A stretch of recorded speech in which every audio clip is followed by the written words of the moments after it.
साधना और भक्ति में कितना अंतर है, इस वीडियो में जानेंगे। साधना जो व्यक्ति करता है वह हर कुछ जान सकता है। साधना एक ऐसा विषय है जिसमें सभी प्रकार की जानकारी ऑटोमेटिक साधक को प्राप्त होता है। और भक्ति वह विषय है जिनको पाकर लोग बहुत ही कहा नहीं जा सकता वो चीजें फील करते हैं। परंतु भक्ति तो भक्ति है। हम भगवान की, देवता की जो हम स्तुति करते हैं, गुणगान करते हैं, प्रार्थना करते हैं, वह भक्ति है। और उन भक्ति के द्वारा हमें देवता मात्र संकेत देते हैं या कभी कभार कोई देवता हमसे आकर कुछ कह जाते हैं। ऐसा नहीं कि हम उन्हें कहें और वो हमारी बात को सुने। वो हमें कह करके चले जाते हैं। वो भी कभी कभी, साल में एक बार हुआ, 2 बार हुआ, किसी किसी को 6 महीना मतलब कि सबको सब तरीका के है। तो यह भक्ति की शक्ति से देवता प्रसन्न होकर के अपने भक्त को बताते हैं।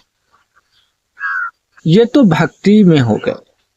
आपकी बातें वो नहीं सुनते, लेकिन वो आपको से खुश होकर के आपको कुछ संकेत कह जाते हैं या कुछ बता जाते हैं। जैसे ही आप साधना करना शुरू कर देते हैं तो साधना के द्वारा आप अपनी मनोकामना को भी पूरा कर सकते हैं। और कोई ऐसा विषय है जो किसी मनुष्य के द्वारा संभव नहीं है, उस चीज को बता पाना या दिखा पाना, तो वो आप साधना के रास्ता से आप उन चीजों को देख सकते हैं, समझ सकते हैं। उनमें शक्तियां जो है अलग अलग प्रकार की आपको पास आएंगे, जाएंगे और आपसे जुड़े रहेंगे। आप जब साधना करेंगे तो साधना में आप खोज करेंगे। जिस प्रकार से रिसर्च करते हैं वैज्ञानिक लोग, उस प्रकार से आप साधना में खोज करते हैं। तो उसी प्रकार से आप जैसे ही साधना में लीन हो जाएंगे, अपने ध्यान में लीन हो जाएंगे और खोज करने लगेंगे, तो उनमें आपको अनेकों प्रकार की चीजें दिखाई देने लगेंगे। या ऐसे ही नहीं कि आपको अभी दिखाई देना शुरू हो जाए।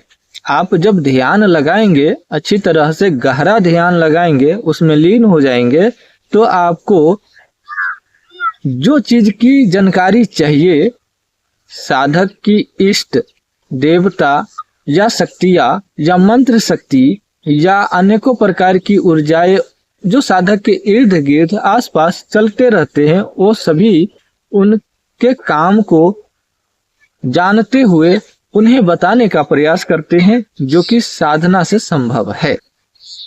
किसी मनुष्य के द्वारा हो सकता है उस प्रश्न का उत्तर न मिले, परंतु साधना के द्वारा अनेकों प्रश्न का उत्तर मिल सकता है, मिलता ही है। बस करने वाला होना चाहिए। और ये अनंत है। जो व्यक्ति साधना करता है उसके शरीर में अलौकिक पारलौकिक शक्ति विद्यमान होने लगते हैं और उसके अंदर ऊर्जाएं आ जाती है।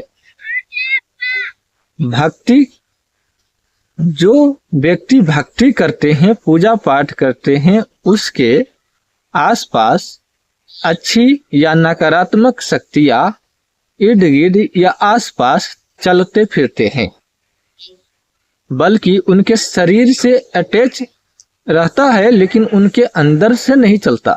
उनके शरीर में कोई ऊर्जा नहीं होती। लेकिन जो साधना करता है वो अपने दम पर, वो अपने शरीर के दम पर कुछ ऐसा चीजें कर सकता है, कुछ ऐसा चीजें कर सकता है जो साधारण मनुष्य नहीं कर सकता।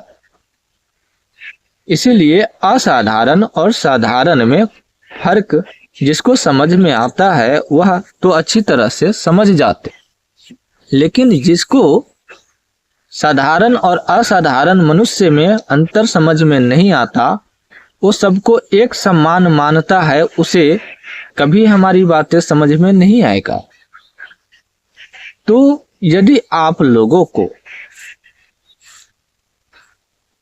उदाहरण के तौर पर हम बता दूं कि कोई तांत्रिक है, कोई अघोरी है, कोई भक्ति करके भगत बनते हैं, ओझा बनते हैं, भूत प्रेत को पूज करके, कोई अपने कुल देवी देवता इष्ट को माना करके भक्ति करते हैं, भक्ति करते हैं, चाहे वो औरत हो चाहे पुरुष हो, वो भक्ति करते हैं और अपने भक्त को, अपने इष्ट देवता की भक्त को ज्यादातर प्रयास करते हैं कि हमसे कोई गलती ना हो और हमारे पास आए हुए श्रद्धालु खुश होकर के जाए, उन्हें किसी भी तरह की कोई दुख ना हो, कोई कमी ना हो। परंतु कमी और खुशी ये तो ऊपर वाले की महिमा है, ये तो सबको मिलना है, चाहे गरीब जात की हो चाहे अमीर जात की। दुख तो सबको आनी है, क्योंकि दुख ना होगा तो व्यक्ति की समझ ना होगी कि कहां से हमको कब और कैसे क्या करना है। हर जगह पे ठोकरे हैं, चाहे वो अमीर हो चाहे वो गरीब हो, ठोकरे तो सबको खाने हैं, ठोकरे तो सबको खाने हैं। भय तो सबको लगता है, चाहे वो अमीर हो चाहे गरीब हो। दर्द तो सबको होता है, चाहे वो कोई भी हो, देवता हो, भूत हो, प्रेत हो, मनुष्य हो, जीव जंतु हो, कोई भी हो, दर्द पीड़ा कष्ट ये सबको होता है। बहुत ऐसी चीजें हैं जिन्हें आप लोग नहीं समझ सकते, देवता को भी पीड़ा पहुंचाया जा सकता है। जिस प्रकार से कोई भूत को कष्ट पहुंचा सकता है, तो देवता को भी कष्ट पहुंचाया जा सकता है, बस उसे करने आना चाहिए। तो जो उस काम को कर रहा है वो कहीं ना कहीं तो असाधारण व्यक्ति है, साधारण तो है नहीं, क्योंकि वो ना तो भागत होगा